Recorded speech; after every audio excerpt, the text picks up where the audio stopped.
porque es uno de los momentos de mayor inestabilidad emocional, producto de muchas situaciones y diversas situaciones. En la juventud hay chicos con depresión, la mujer está habitualmente más castigada por la enfermedad depresiva que el varón, las manifestaciones son distintas, y en la vejez la depresión es un acompañante a veces insisto con esto, no detectado y considerado normal. Y en verdad no es saludable que una persona de edad no se mueva, no participe, no intervenga, no concurra, no estudie, no investigue, se retire, cuando podría estar haciendo muchas cosas. La tristeza es síntoma de enfermedad mental. La tristeza siempre mejora con antidepresivos. La tristeza es una emoción normal de la vida. La tristeza siempre es un evento patológico. La tristeza no aparece en la infancia. Bueno, ya está, esta es la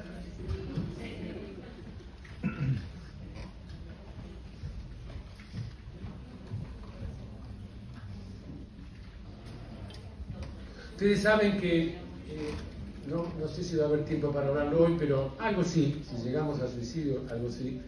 En el duelo es un proceso de autorreparación, igual que el proceso de cicatrización. Es un proceso de autorreparación del aparato psíquico, del aparato mental.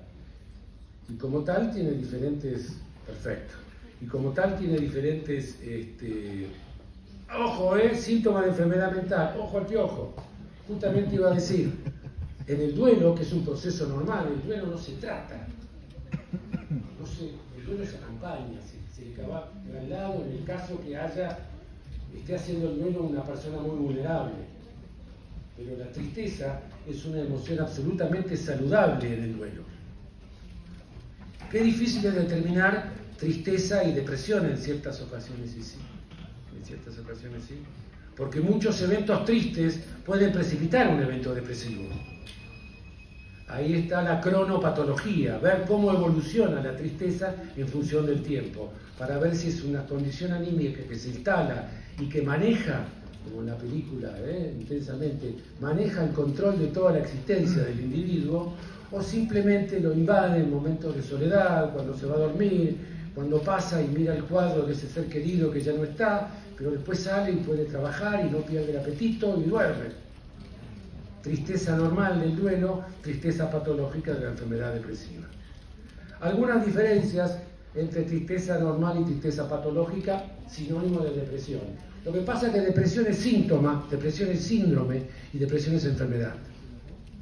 Depresión síntoma, depresión síndrome y depresión enfermedad. Puede tener desencadenante la tristeza patológica, la depresión, pero muchas veces no lo tiene y eso sorprende. ¿Por qué estás triste si no hay motivo? ¿Por qué tenés fiebre si no hay motivo? ¿Cómo porque tengo fiebre? ¿Cómo que tengo fiebre? Pero dale, ponete contento que vamos de viaje. Dale, bajá la fiebre cuando vamos de viaje. ¿Cómo es eso? La intensidad y duración de la tristeza normal es adecuada a la situación que la genera. Qué difícil es decir adecuado, ¿no? Siempre me acuerdo las influencias culturales de la psiquiatría transcultural. Ortiz, hispano, Frago, latano. Había fallecido la mujer de un amigo irlandés. Y entonces, bueno, todavía en esa época se utilizaba el velatorio. Y el velatorio se hacía en la casa. Y yo fui a la casa y cuando me fui acercando a la casa, una casa muy linda, con una esquina muy con árboles y arbustos y demás, empiezo a sentir música. Música y barullo como si fuera una fiesta. Y me trajo a mí mis recuerdos auditivos de lo que fueron las muertes en mi familia. En las muertes en mi familia no había música y lo único que se escuchaba eran llantos. Y ahí llegué y hizo una fiesta. Por supuesto, había una bandeja de whisky, los irlandeses toman bastante. Había bandeja de whisky, estaba expuesto el cajón con la mujer que había fallecido y había 5 chicos tocando la guitarra, cantando canciones alegres, no dramáticas, alegres en inglés, y había sándwiches de jamón y queso, y esto era un evento porque, bueno, cultural y espiritualmente tenían toda la idea de que esto es un momento feliz y que está mejor y que es para festejarlo. Los españoles contratan lloronas, porque alguien tiene que llorar, y En otras religiones se rompen la ropa, se desgarran la ropa a pedazos. Y los irlandeses cantan y chupan y comen sándwiches. Hay diferencias culturales. Es decir, que hay que tener en cuenta, porque lo que para mí sería duelo normal, para este irlandés puede ser un duelo patológico. ¿Se entiende el concepto? Por eso, proporcionar al estímulo según quien sea. Cuando hay tristeza puedo seguir funcionando, cuando hay depresión dejo de funcionar. Por más voluntad que tenga, porque lo primero que pierdo cuando estoy deprimido es la voluntad. Y la típica frase que se le dice a la persona deprimida es: dale, poné voluntad, vamos, poné ganas. Es que no entiendo lo que me pasa. No vomite. ¿Por qué vomita? Hay síntomas físicos menores y uno tiene la vivencia de que este sentimiento ha pasado, lo ha tenido, y en cambio en la depresión puede haber un desencadenante eventual, pero la duración y la profundidad de la emoción es muy distinta. Hay un deterioro del rendimiento, hay muchos síntomas físicos. En el 50% de los pacientes con depresión el dolor físico es el síntoma que motiva la consulta. 50% de los enfermos depresivos, el dolor somático es el síntoma que motiva la consulta con el sistema médico. Y la vivencia de depresión es muy distinta a la vivencia de la tristeza. Y eso lo saben los que alguna vez han tenido depresión, que cuando están atravesando una situación de duelo y nos comentan y están tristes, nos suelen decir: pero Doc, quédese tranquilo, estoy triste pero no me siento como cuando estaba deprimido. Esto es una sensación distinta, diferente. Distinta y diferente para aquel que está entrenado, para aquel que le han enseñado a leer qué es lo que le pasa adentro, a ponerle palabras a sus emociones y a sus sentimientos. Y ahí hay diferencias culturales, familiares, genéticas, etc. Hay mucha gente que uno le pregunta: ¿y cómo se siente? Bien, más o menos. No puede describir lo que está pasando en su mundo interno. Ojo al piojo, que esa puede ser una defensa a la cual acudamos cuando el horno está muy caliente cerca, o cuando vivimos dentro de un horno. Y hacer medicina es vivir adentro de un horno. Y hay veces que nos protegemos desconectándonos de nuestras emociones, lo cual es bastante poco saludable. Prevención. Es una enfermedad, es algo diferente a un estado de tristeza. Es una enfermedad. El ánimo no se puede modificar con la voluntad. Si puede modificar el ánimo con la voluntad, es porque no está deprimido. No hay enfermedad, hay una reacción de tristeza. Crisis vital, situación, voluntariamente puede salir de eso, no hay enfermedad depresiva.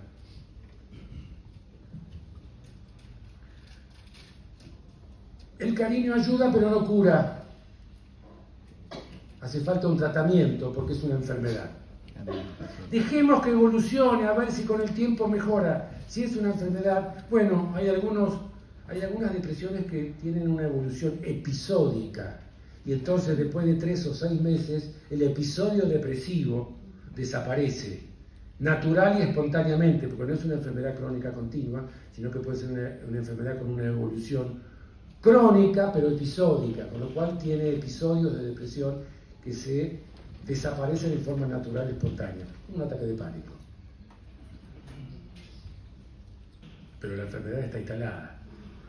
El 50% de la gente que padece un episodio de depresión, el 50% de la gente que padece su primer episodio depresivo, tiene la suerte de nunca más volver a tener un nuevo episodio depresivo. Lo malo es que el otro 50% sí o sí va a tener un segundo episodio depresivo. Es una patología genética que se presenta a la misma frecuencia en hombres y mujeres. Es una patología poco frecuente en el hospital general. Suele tener una evolución aguda y es más frecuente en el hombre. Mejora con un viaje, ejercicio y descanso. Obviamente. Qué lindo tener una chequera de viajes, ¿eh? Y es típico. Usted lo que necesita es irse de viaje. Es el peor momento para irse de viaje. Es el peor momento. No solo porque no me voy a mejorar, sino porque gasto plata y no necesito nada. Y le arruino el viaje a todo lo demás. Es una patología más frecuente en la mujer y habitualmente subdiagnosticada. Vamos todos ahí.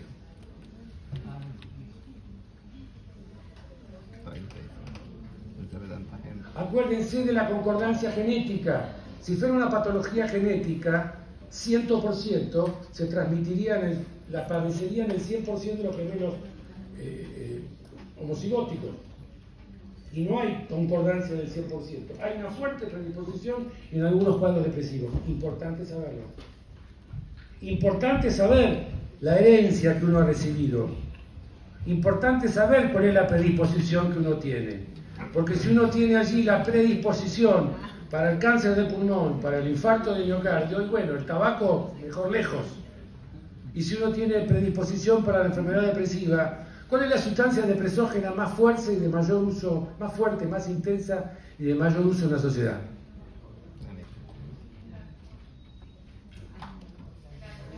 El alcohol.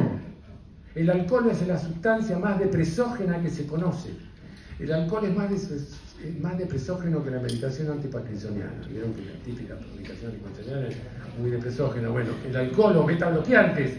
El alcohol es mucho más no, pero si a mí me levanta, yo me río con el alcohol. Eso es el efecto agudo, en el momento. El alcohol provoca ansiedad rebote. Y el alcohol en un individuo vulnerable, con predisposición a la enfermedad depresiva, profundiza su predisposición. Es una enfermedad médica frecuente e incapacitante. Dale, pero si, ¿cómo no se levantó? Si vinieron todos y no puedo. Con lo cual aumenta la culpa de quien se siente culpable.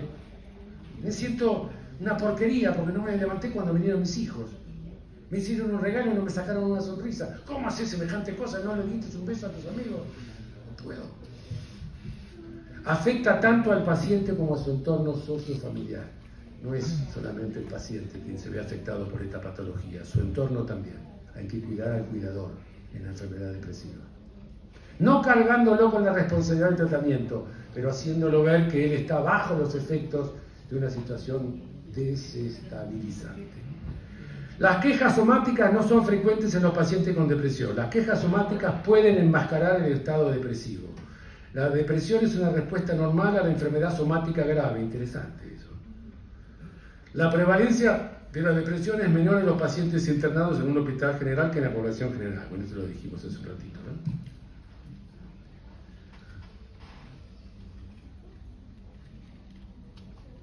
¿no? Rompemos el mito.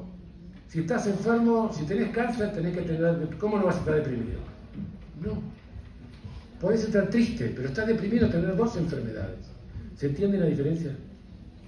No, pero yo en su estado, me tomo como barómetro para ver si fulano es sano o no es fulano. Sano, de acuerdo a cómo yo reaccionaría. No. Las quejas somáticas pueden enmascarar un estado depresivo. Muy frecuentemente las quejas somáticas son hay un libro muy interesante, se llama El Ayuso, Las máscaras de la depresión. Una de las máscaras de la depresión es la queja somática. Vamos a pasar esto. Fíjense, 5 a 8% población general.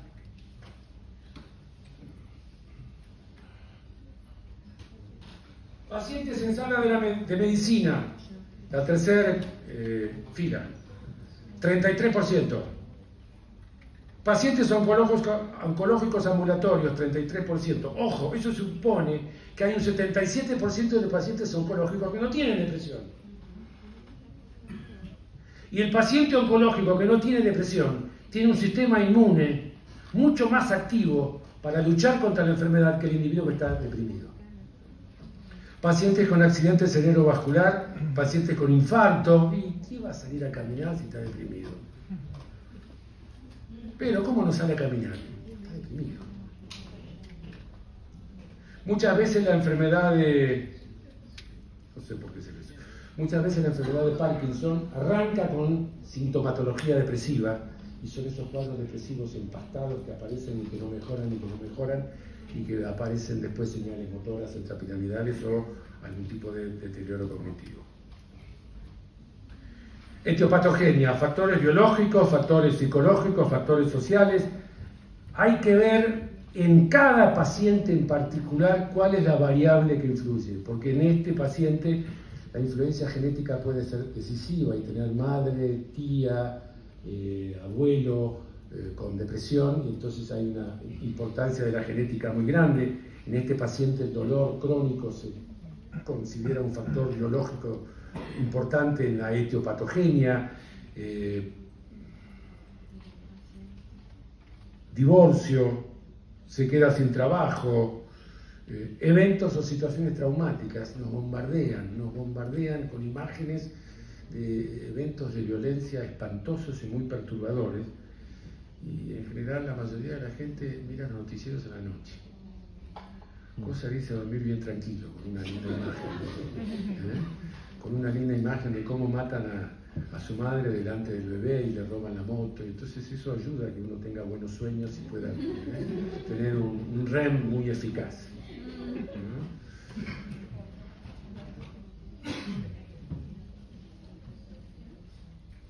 Y esta es una población médica, y desde un principio aprendemos a estar en contacto, o por lo menos intentamos aprender y conocer el dolor, el sufrimiento de la enfermedad. Arrancamos con cadáveres el primer año, qué buen comienzo, con una preparación emocional fenomenal. Nos tiran pedazos de seres humanos. Les aseguro que si en un gran salón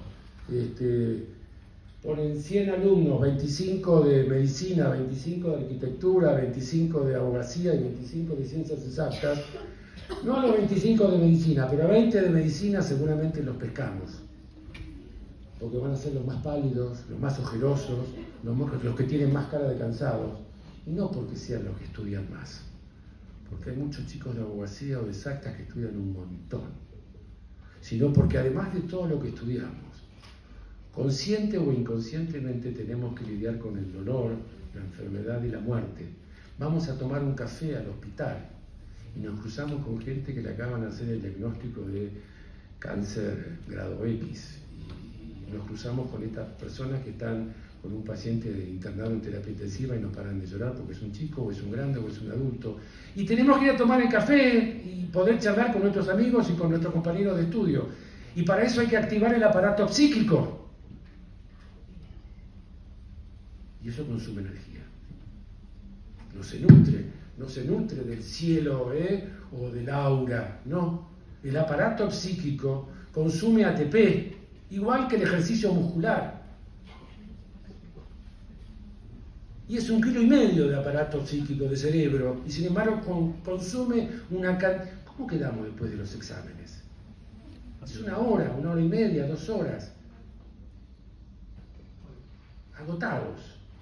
El trabajo fue mental. ¿Cómo quedamos después de una situación tensa o difícil? Agotados. ¿Cómo quedamos después de una jornada de trabajo? Muy agotados, pero no solo por lo que hicimos conscientemente, sino por lo que hicimos inconscientemente. Consumimos una gran cantidad de energía, ¿para qué? Para mantener la homeostasis, para no llorar con nuestros muertos, no asustarnos con nuestros asustados pacientes, para no enojarnos con lo que no, etcétera, etcétera, etcétera. Todo eso consume energía. Sí, las enfermedades somáticas favorecen la aparición de depresión, por eso ustedes van a trabajar con una población altamente vulnerable. Algunos medicamentos pueden provocar también enfermedades depresivas. Y síntomas físicos son muy frecuentes en las enfermedades depresivas. ¿Qué enfermedades somáticas solemos asociar más con la enfermedad depresiva? El cáncer. Y cierto, la vez pasada miraba un documental, le digo yo porque soy viejo, sobre la vida de César Milstein, y mostraban cómo los anticuerpos monoclonales habían cambiado las expectativas terapéuticas con las enfermedades oncológicas y demás, pero hoy en día la palabra cáncer es la no nombrada. Además de lo que afecta, tiene un impacto emocional fenomenal. No es lo mismo ir al oncólogo que al traumatólogo. No es la misma la vida de un oncólogo que de un traumatólogo. La enfermedad coronaria, el accidente cerebrovascular, el Parkinson, que tiene sintomatología por la enfermedad y por el tratamiento a veces.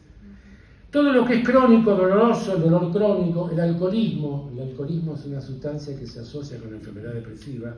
La enfermedad de Alzheimer también se asocia con depresión.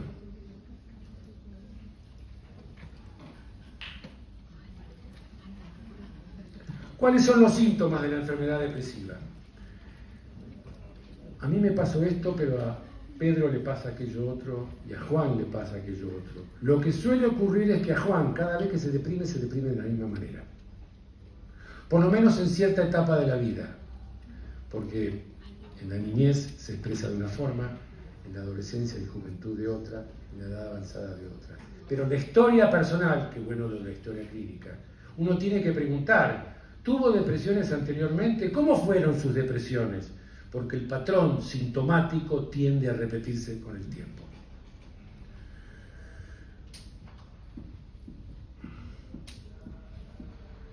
¿Cuáles son las las manifestaciones clínicas de la depresión? Y bueno, hay manifestaciones que tienen que ver con el estado del ánimo.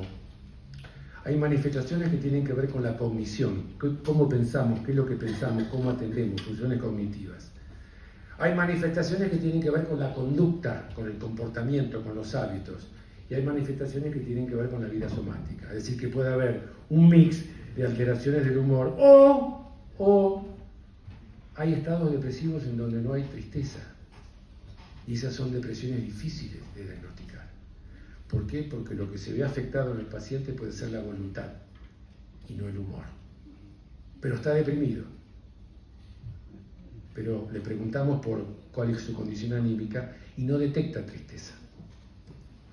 ¿Cuáles son las alteraciones del humor? Este es un popurrí de manifestaciones: tristeza patológica, angustia, esa opresión en el pecho que favorece el llanto, ansiedad, inquietud, desasosiego, desesperanza, no sirvo, no estoy en condiciones, no voy a poder dar el examen, no me llaman, no me buscan, soy el único que no lo invitan, seguro que se va a aburrir, seguro que lo voy a hacer mal, inestabilidad en el ánimo. Este es uno de los primeros y últimos en aparecer, la anedonia. Es la pérdida de la capacidad para disfrutar las situaciones disfrutables cotidianas de la vida. Es decir, que el deprimido no solamente se siente triste y lo pasa muy mal, sino que tampoco disfruta las cosas que antes disfrutaba. Ortiz, me siento a ver fútbol, que era mejor programa, fútbol, coca, pizza y amigos. Estoy mirando el reloj porque no me sale una sonrisa. No puedo disfrutar las cosas que antes podía disfrutar. Suele arrancar la enfermedad con eso. Cualquier enfermedad suele arrancar con eso. Si me voy a un concierto, a un festival con dolor de muela, no lo disfruto. También tengo anedonia por dolor de muela. Bueno, la depresión viene con anedonia. Y es uno de los síntomas en irse, y a veces los psiquiatras nos equivocamos porque dejamos al paciente sin tristeza, con voluntad, pero no le dimos la posibilidad de recuperar la capacidad para disfrutar la vida. Después vamos a hablar de tratamiento. Emotividad, irritabilidad, muchas veces hay conflictos conyugales o laborales por la irritabilidad o con el grupo de amigos, agresividad, violencia. El adolescente depresivo se pelea muy seguido, físicamente. Pensar cuesta, concentrarse cuesta, las ideas no vienen, no fluyen, hay lentitud, disminuye la atención, la concentración, y no solamente cómo circula el pensamiento, sino lo que pienso. Ya no es cómo circula el pensamiento, sino lo que circula. Y lo que circula es cada vez más blue, más oscuro, más triste. Nos invade el pesimismo, la desesperanza. Voy a terminar bajo un puente, me van a echar. Voy a terminar sin un peso. Estoy enfermo, seguro que no me curo y nadie se da cuenta. Me persiguen, siempre me dan el mismo lugar, me están perjudicando, me quieren hacer la cama en el trabajo, el vecino me está persiguiendo. Mejor sufro, lo mejor soy una molestia, lo mejor es la muerte. Ojalá me muera. ¿Por qué se muere este y no me muero yo? Y si yo provoco mi propia muerte, ahí vamos a hablar del riesgo del suicidio, que es la expresión máxima de la depresión y la agresión volcada contra uno mismo. La actividad se ve perturbada, disminuye las funciones. La principal causa de fracaso universitario es la enfermedad depresiva. principal causa de fracaso universitario. Desgano, desinterés, abandono personal, aislamiento, ya no veo a los amigos, ya no me interesa, agresividad, no me dejes, no me animo a ir si voy solo, dependencia, abuso de sustancias. Se fuma más, se consume más alcohol, porque el alcohol me calma en un momento. Siento una angustia y bueno, con alcohol me animo. El día que siguiente como está pésimo, peor es la oscuridad. Bueno, y esto si ustedes lo conocen mejor que yo, cambios en el apetito y en el peso. Hay algunos con depresión que comen todo, se comen todo y se despiertan a la noche a comer, aumentan de peso. Hay otros que se les cierra el estómago y no bajan, y bajan, y bajan, y bajan.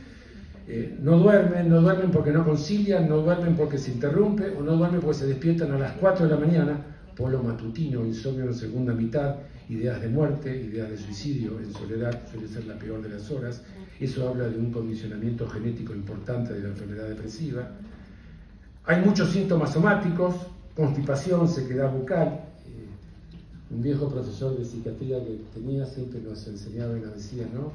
Paciente deprimido en tratamiento que empieza a aumentar de peso es una buena señal. Y hay que advertirle a los pacientes, porque hay muchos pacientes que no quieren tomar el antidepresivo porque le dijeron que aumenta de peso. Y en verdad el aumento de peso es una variable clínica favorable de recuperación, que después cuando el paciente adquiere voluntad, actividad y demás, se recupera, se normaliza su apetito y hace lo necesario para recuperar su peso histórico. Tener un síntoma no significa estar deprimido, es su asociación y su estabilidad en el tiempo lo que da lugar a la aparición del cuadro de enfermedad depresiva. Sí, hay un cúmulo de síntomas que pueden ser producto de la depresión o de la patología somática. Por eso psiquiatras y clínicos tenemos que trabajar juntos, porque hay que descartar que la pérdida de apetito y de peso que tiene este paciente no tenga que ver con un cáncer de páncreas. Y su tristeza no tenga que ver con un cáncer de páncreas. Y además de estar deprimido puede tener un cáncer de páncreas, o una anemia, o un hipotiroidismo, etcétera, etcétera. Entonces, el abordaje conjunto es absolutamente indispensable.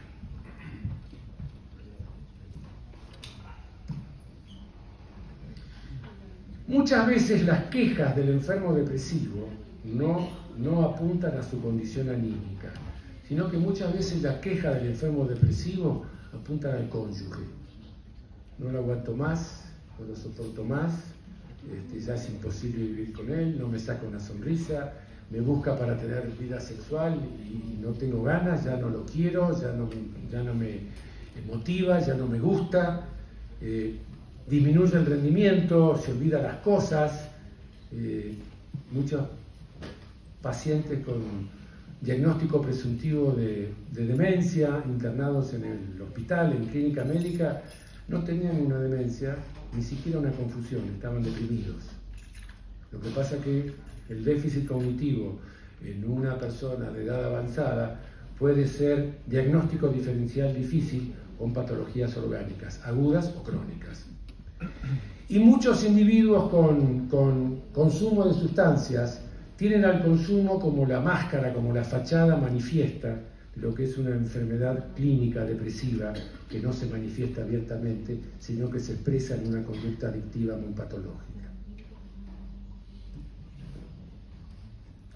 Sí, existen distintos tipos de depresión. Yo les hablaba que los manuales de la Organización Mundial de la Salud, de la Asociación Psiquiátrica Americana, el ICD-10 o el DSM-4-5, bueno, clasifican trastornos mentales de acuerdo a evolución y tipo de síntomas. Esto es nomenclatura para intercambiar opiniones y hacer estudios de investigación. Pero hay formas clínicas diferentes de la enfermedad. Hay algunos individuos que tienen depresión y van a tener solamente a lo largo de su vida episodios depresivos. Hay otros individuos que tienen a lo largo de su vida, además de episodios depresivos, episodios de euforia patológica. Euforia patológica en psiquiatría se llama manía. Y aquellos individuos que tienen episodios de depresión y euforia patológica son los que llamamos individuos portadores de un trastorno bipolar. Hay muchos tipos de trastornos bipolares. Hay otros cuadros depresivos que tienen una evolución crónica, prolongada, alargada, que no tienen una fecha de comienzo, que no son episódicos, sino que están permanentemente decaídos, y uno les pregunta, pero dígame, en los últimos 10 años, ¿ha habido un año que usted esté libre de síntomas? Jamás. Siempre, nunca más de 2 o 3 meses. Eso es una depresión que huele a crónica continua. Hay veces que la enfermedad depresiva aparece con un desencadenante manifiesto, concreto, y que nos hace pensar que esta es una reacción patológica de adaptación frente a la situación que le tocó vivir.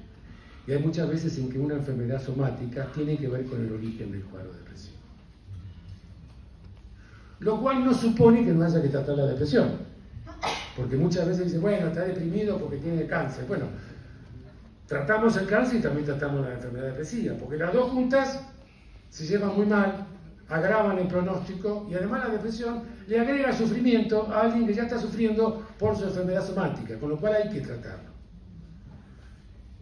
Y aquí el tema de los exámenes complementarios. Ustedes tienen muchos, nosotros no tenemos ninguno. Solo podemos tener estudios complementarios para hacer el diagnóstico diferencial. Solo podemos tener estudios complementarios para hacer diagnóstico diferencial. No hay ningún estudio complementario que me pueda dar el diagnóstico de enfermedad depresiva. No, pero yo leí que hay algunos que investigan la liberación de neurotransmisores en orina, en líquidos inespecíficos, variables, lo que aparece en orina no refleja la actividad metabólica, enorme variabilidad individual. Si ustedes quieren, un altísimo grado de inespecificidad. Inespecificidad. Se hacen estudios, sí, protocolos de investigación que tratan de correlacionar, pero son muy difíciles, son muy complejos y no hay nada que sea determinante. Ustedes tienen la posibilidad de una placa, de un electro o de un pedazo de tejido metido en un microscopio como para que les diga qué pasa. Nosotros no. Por eso es muy difícil objetivar la enfermedad psiquiátrica. Indicadores de mal pronóstico. El que no cumple. El que no cumple con el tratamiento, bueno, pero ¿cómo logramos que un paciente deprimido tenga voluntad para...? Bueno, pero cuando vemos que un paciente no cumple con el tratamiento, eso agrava su pronóstico. Y muchas veces tenemos que pasar por encima de la voluntad del paciente, que no quiere pasar por encima de la voluntad, derechos humanos, colectivo, y ¿qué hacemos con esta persona? Dejamos que su deseo de morir lo desproteja, nos dejamos arrumbado y abandonado. ¿Cómo hacemos para tratar a alguien que no se quiere tratar? Un tema médico fenomenal y muy, muy difícil. Cuando los síntomas inician, o acá también es de mal pronóstico, aquellos pacientes que nos ven y ya tuvieron 5 psiquiatras, 7 psiquiatras. Uno no es malo, ni tiene la pastilla mágica. Seguramente la cabeza de uno va a rodar dentro de unos meses, después de un inicio muy amable y muy entusiasta. Seguramente seguiremos la suerte de los colegas que han hecho lo posible para sacarlo adelante, pero muchos médicos es un dato de mal pronóstico.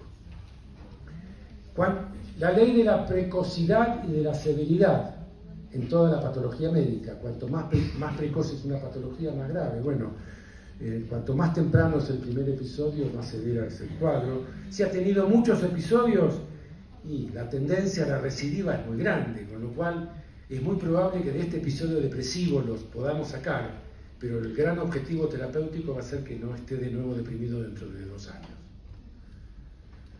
Cuando alguien se recupera pero no completamente, cosa que ocurre muy frecuentemente en la práctica médica porque hacemos mal las cosas. Porque lo dejamos al paciente o el paciente se fue cuando todavía estaba anhedónico, cuando era una recuperación parcial, que comparado con cómo estaba cuando estaba en su peor momento, está muchísimo mejor, pero todavía no recuperó la condición previa a la aparición del episodio. Y la presencia de síntomas residuales es uno de los factores más favorecedores de recaída depresiva. Es lo mismo que en clínica. Le doy el antibiótico y se lo saco cuando está con 37,5. Y es probable que vuelva a tener. No, esperemos que tenga 36 o 36,5. Cuando tiene, además de la depresión, otras patologías psiquiátricas. Esto es bravo, porque puede haber más de una enfermedad mental. Puede haber más de una enfermedad mental. Puede haber depresión y un trastorno grave de la personalidad, puede haber depresión y una adicción, puede haber depresión y trastornos de angustia, más de una enfermedad somática. Y la familia ayuda, la familia es parte del equipo terapéutico. Cuando el paciente tiene una relación patológica o está solo o inadecuada con su entorno familiar, eso es elemento de mal pronóstico. ¿Se puede curar la depresión? Es una de las patologías más lindas para tratar porque final feliz. La mayoría de los pacientes andan bien. Por eso es una pena que haya una enorme cantidad de gente con depresión no detectada. Por eso es una pena que haya una enorme cantidad de gente con depresión no tratada. Porque con tratamiento, en general, tenemos un muy buen grado de remisión de la sintomatología. El trabajo más a fondo y más importante no es la remisión de la sintomatología, es la prevención de un nuevo episodio. Por eso los psiquiatras a veces tardamos mucho tiempo. ¿Pero cuánto tiempo? Bueno, porque no es el episodio lo que me preocupa. Lo que me preocupa es que este tiene muchos elementos que hacen pensar en probabilidad alta de recaída. ¿Cuál es el primer paso para ayudar a una persona que presenta alguno de estos síntomas? Pensar en depresión y buscarla. Si no pensamos en depresión, no la encontramos. Si empiezan a pensar, la van a empezar a encontrar. Habrá que ver en cada caso qué es lo que necesita cada paciente. La primera decisión es la misma que toman cuando van a ver un paciente a la casa o cuando ven un paciente en el consultorio. ¿Está para volver al consultorio para hacer un tratamiento ambulatorio o está para que lo mande a internar al sanatorio tal o a la unidad médica tal? ¿Ambulatorio o de internación? Es el encuadre básico que se hace en medicina. Cuando le damos a un paciente una cita para dentro de 2 semanas, estamos diciendo usted puede y no hay riesgo de que usted venga dentro de 2 semanas. La primera decisión es, bueno, ¿esto para tratar o no? ¿Ambulatoriamente o no? A veces no sé, pidamos consulta.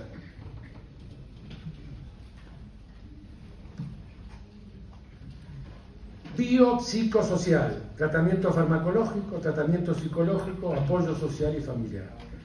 Cuanto más recursos terapéuticos empleamos, mayor eficacia hay en el logro de un buen resultado terapéutico. Esto de los que medican y los que no medican, los que hacen terapia y no dan medicamentos, es típico de los años 70, de los 80, ya pasó. La psiquiatría moderna está alejada de eso. Hoy es mala praxis médica en el primer mundo si uno a una persona con depresión no le indica un antidepresivo y no lo manda a hacer psicoterapia y no se ocupa de la familia. Mala praxis. ¿Cuáles son los objetivos del tratamiento? Eliminar los síntomas de depresión, que el paciente recupere el nivel previo, si se puede remover las causas de la depresión, si hay causas que pueden ser removibles, y prevenir la aparición de recaídas. Y esto supone, bueno, trabajar sobre la vulnerabilidad psicológica, mental que el individuo tiene, porque no cualquiera hace una depresión. Hace una depresión aquel individuo que tiene cierta predisposición a la enfermedad depresiva. ¿Podré modificar esa predisposición a la enfermedad depresiva? Epigenética. Algo mencionado hace un ratito, lo vamos a tocar la próxima, porque creo que nos vamos a quedar sin tiempo. Si hay riesgo importante y tengo dudas, pido interconsulta con psiquiatría. Y si no hay psiquiatra, porque el centro no tiene psiquiatra, anoto todo en la historia clínica y fundamento la opinión por la cual considero que esta persona se tiene que quedar en el centro asistencial, donde lo he visto, hasta que lo vea un psiquiatra. Anoto la historia clínica, la razón. La mayor parte de las veces el médico se va a tomar un café y entonces el paciente se va y nos sacamos un problema de encima. Por suerte, los humanos somos duros y aguantamos cualquier cosa, pero hay veces que nos enteramos que la apuesta salió mal.